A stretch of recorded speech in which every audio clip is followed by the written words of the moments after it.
Hi, I'm Chris Payne, the music director at WTSR, and I'm here with one of our favorite new bands, Free Energy, before their show in New York tonight. So I guess introduce yourselves, tell us what you play in the band. Hey, I'm Paul, and I sing. I'm Nick, and I play drums. And sing. And sing with Paul. Alright, so both vocalists. I guess a good place to start is, your band is called Free Energy, your new album is called Free Energy, and the lead single off that album is called Free Energy. So, what's with the name? Where does it come from? Something about the energy crisis, maybe? Is there a big meaning behind it? What's going on with that? Well, actually, 2 out of the 3 of those are correct. There was a misstatement. It's a misnomer. The album title is Stuck on Nothing. Okay, because the advanced copy I got was called Free Energy, Free Energy. That's a secret code name that only special people are privy to. Now it's going to be on the internet. Yeah. So that just blew the secret. Guess we'll have to just omit that part out of the interview so no one knows. Cut, splice it on the old reel-to-reel. What was the question? Do you want to re-ask the question? Where did the name come from then, since I got 2 out of the 3? Why the name for the band and the name for the lead singer? It was really the name of a song, and we went through a painful time of coming up with band names. Nothing worked. Yeah. Standby. Yeah, the song came first, and band names kind of make them out when we even start a band. Any old embarrassing rejected names that got crumbled up along the way? The Crabs. Pearl Jammin'. 2 very embarrassing names. I like Free Energy though. I'm glad you stuck with it. Thank you. Yeah. So, you guys are signed to DFA Records, a label known a lot for like dance punk music and electronic music, and you guys are a rock band. So, like, do you think it was a conscious effort on the label's part to like diversify their sound by signing you guys? I think it was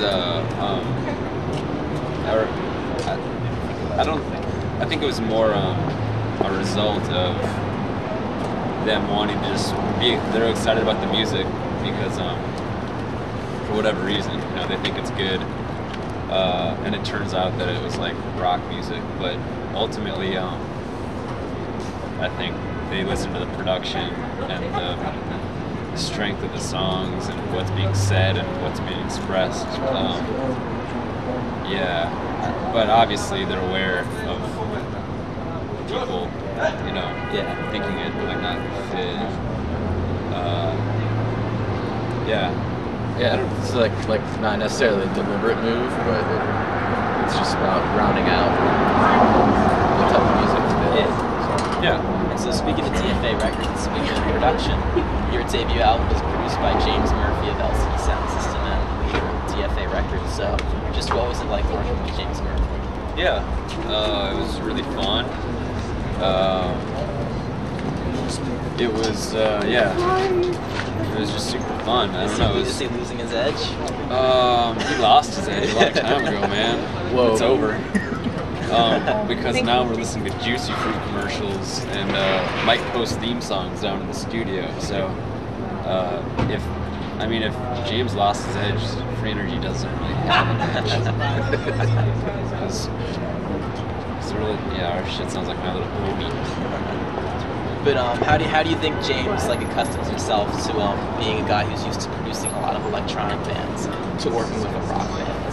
I don't know. Was it James like a produces transition? a lot of electronic bands. I think he does a lot of remixes, but I mean he spent a good majority of his like recording and engineering life doing rock bands and indie rock and recording guitars, and then just reached a point where he couldn't listen to like somebody playing a crappy, Fender through a Marshall stack anymore. But I mean, the dude just pretty much listens to sounds, and I think he applied a lot of what he knows about rock recording to disco and dance, which is why DFA like totally stuck out, And he applied the same thing to the Free Energy album, like what he's learned about dance music and disco, like late 70s, early 80s disco, like has been applied to the record, like the drum sounds and guitars. Okay. Yeah. So a little mention of James' influences. Now I want to talk about your influences because I hear a lot of promoters and music reviewers name dropping that you guys are influenced by a lot of 70s rock and roll. So is there any truth to that? And if so, like what are like your favorite like 70s bands that influence your sound? I think there's a lot of truth to that, to be quite frank. I do listen to a lot of 70s music. Guilty. And I would say some of those would include The Boss, Okay. Mac. Mac Attack, Good places to start. They're a great band. Mark Knopfler. I'm just gonna throw some weird ones I here. like him. Satch, Joseph Satriani. Billy Joel, the entire band that he plays with. Yeah. Christy McVie has a lot of solid hits under her belt at this point. I'm gonna go Kenny Loggins. Loggins had it, yeah. The spirit of Loggins is good.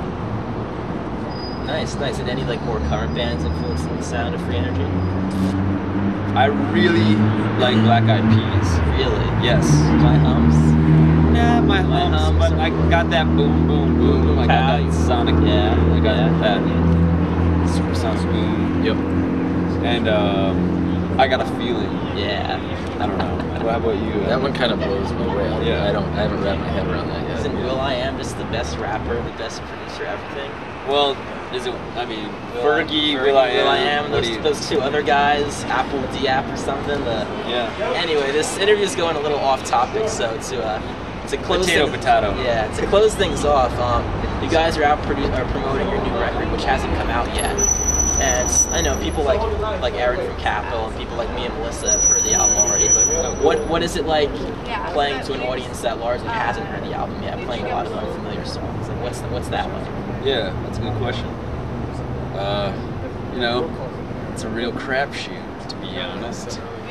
Yeah, you're just kind of rolling the dice, and it's exciting though because it's a new thing for everybody at the same time. So Yeah, and it's cool that people get to hear the songs first live. They hear it in the live band, and I think it'll be really cool if people hear the record. I think it'll be a nice compliment because they're both really exciting. Yeah, I think it's a record that lends itself to a live performance really well. cool. Yeah, totally. So thanks guys, thanks so much for sitting down for this interview. This is you. Free Energy. Their debut album is out, I believe, this month on DFA. January 26th. January 26th, so a couple months away, but it is definitely worth the wait. And this is Chris Payne signing off for WTSR, reminding you to always open your mind.